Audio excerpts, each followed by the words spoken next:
Você já pensou como é a vida de um astronauta em missão? Posso te dizer que não é nada fácil. Bora embarcar nessa missão e descobrir um pouco mais? Mas antes, se inscreva no canal e ative as notificações.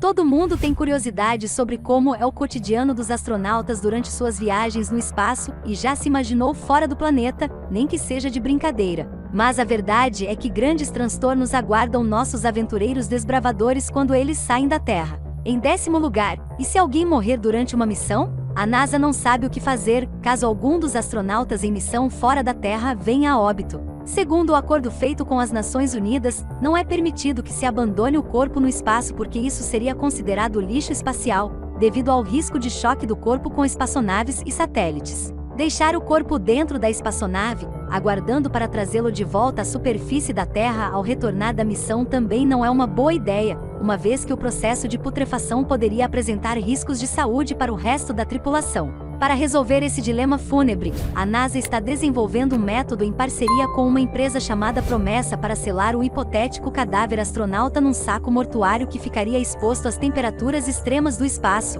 atado à nave. Com a exposição ao frio, o corpo congelaria ao ponto de se quebrar em pequenas partículas que poderiam ser resgatadas pela família do tripulante falecido ao chegar na Terra. Em 9º lugar, no espaço, a maromba é necessária. Não basta saber física e engenharia, você precisa libertar o monstro. Não gosta de musculação? Então o espaço não é para você. Para as missões fora da Terra, os astronautas precisam puxar muito ferro o tempo todo. Primeiro, porque a diminuição da gravidade vai fazer você perder massa muscular e óssea, então é bom se cuidar. Mas há um outro motivo para os astronautas estarem o tempo todo soltando o monstro: intolerância ortostática. Sabe aquela tontura que temos quando nos levantamos muito rapidamente? Pois é, no espaço ela causa tontura nos astronautas o tempo inteiro, e para que o corpo consiga administrar esse desequilíbrio, é necessário aumentar a frequência cardíaca. O problema é que seu coração percebe que não precisa mais fazer tanta força quanto fazia na época em que estava vivendo na superfície da Terra, com gravidade.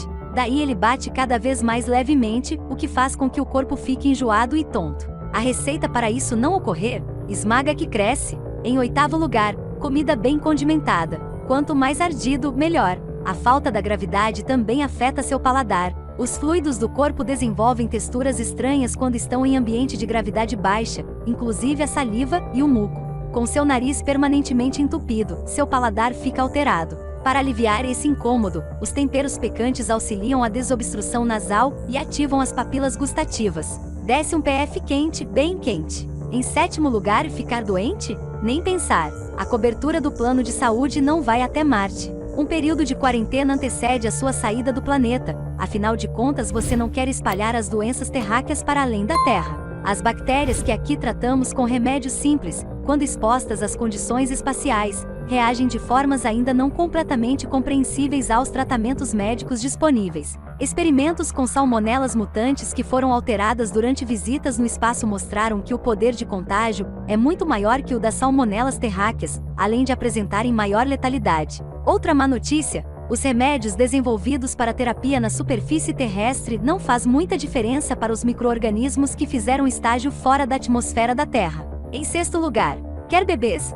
Então fique na Terra. A longo prazo, a baixa gravidade pode resultar em problemas de fertilidade. Um experimento foi feito com ratos em ambiente de baixa gravidade para testar as possíveis consequências em suas fertilidades. Nos ratos machos, após 6 semanas de experimentos, foram observadas diminuições impressionantes na contagem de espermatozoides, o que os tornou praticamente inférteis. Nas ratas fêmeas, o efeito foi ainda pior. Após 15 dias, os ovários se tornaram inoperantes. Após o fim da experiência em gravidade diminuída, foram percebidas dificuldades na estabilização da produção de estrógeno, e as células que produziam ovócitos nos ovários começaram a definhar e morrer. Os mecanismos que levam a essa perda de fertilidade não estão completamente conhecidos pela ciência atual. Há notícias de astronautas que conseguiram conceber bebês logo após o retorno à Terra, mas a NASA se recusa a divulgar contagens de espermatozoides de seus astronautas por questões éticas de privacidade. Em 5º lugar, você vai precisar beber seu próprio xixi,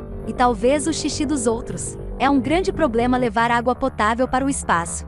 Por conta disso, os astronautas que estão em missão na Estação Espacial Internacional utilizam o sistema de recuperação da água desde o ano de 2009. Então, toda a água utilizada por eles para fazer um cafezinho, escovar os dentes ou mesmo se hidratar vem do xixi que eles fazem, e não só do xixi produzido por eles mesmos. Cosmonautas russos se recusam a reciclar suas próprias urinas para garantir o consumo de água. Então, quando algum russo vai à ISS, ele pode contribuir com a reciclagem, disponibilizando o conteúdo de sua bexiga para ser tratado e virar água potável para algum estadunidense. Nós aqui da Terra só podemos imaginar o tanto de piadas que isso deve gerar. Em quarto lugar, ainda sobre xixi, todo astronauta usa fralda. Alan Shepard é um herói desbravador. Integrante dos projetos Mercury e Apollo, foi o primeiro estadunidense a ir para o espaço, em 1961, quando apenas Yuri Alexeyevich Gagarin já havia feito a viagem estelar. Acontece que todo desbravador está sujeito a certas condições vergonhosas por ser o primeiro a experimentar o que nunca foi experimentando até então, certo?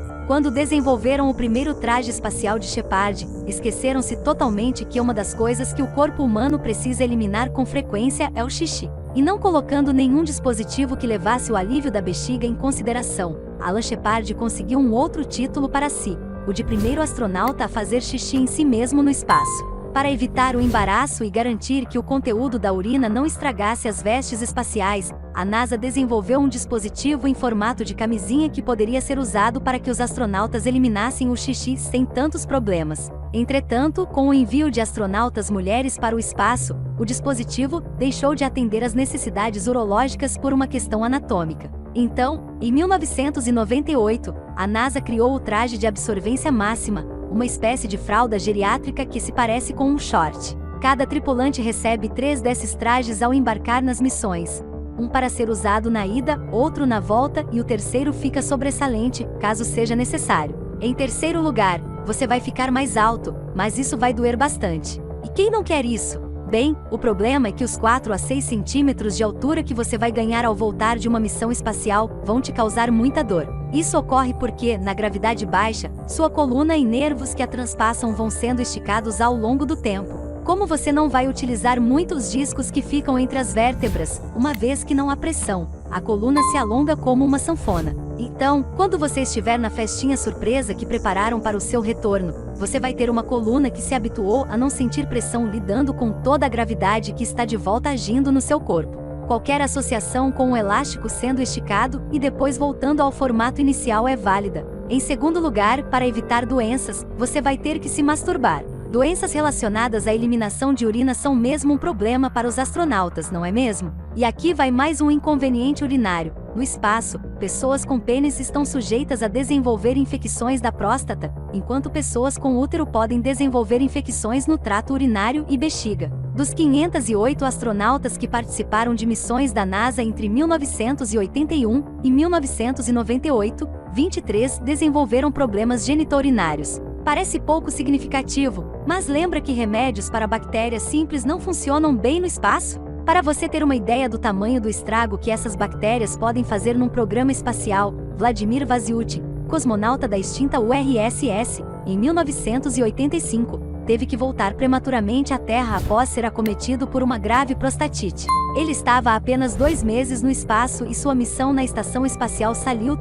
7 deveria ter durado 6 meses, resultando em recursos desperdiçados, além da febre, dor e náuseas. Marjorie Jenkins, assessora médica da NASA e responsável pela saúde dos tripulantes espaciais, diz que as doenças podem ser evitadas através de um simples mecanismo, a masturbação. Ela ajudaria a eliminar o líquido seminal que fica retido junto à próstata, causando a infecção. Em primeiro lugar, o dióxido de carbono não é um problema só na Terra. O dióxido de carbono é um dos poluentes mais perigosos da Terra, sendo associado a intoxicações respiratórias mesmo em pequenas concentrações. Entretanto, na Estação Espacial Internacional as concentrações chegam a níveis muito superiores que os encontrados nas cidades mais poluídas do mundo. Outro problema é que, na Terra, o dióxido de carbono se dispersa no ar e acende, enquanto em gravidades extremamente baixas o dióxido de carbono eliminado no processo normal de respiração não sobe, pairando sobre a cabeça do astronauta como uma nuvem, o que facilita a intoxicação. Ventiladores especiais foram instalados na ISS para evitar os males causados pelo dióxido de carbono, mas as concentrações ainda são muito altas, 6 mmHg. O maior nível recomendado para a sobrevivência humana é de 2,5 mmHg. Numa cidade levemente poluída na Terra, as concentrações são de 0,3 mmHg. E então, já pensou nisso? Não se esqueça de se inscrever no canal e ativar as notificações. Até mais!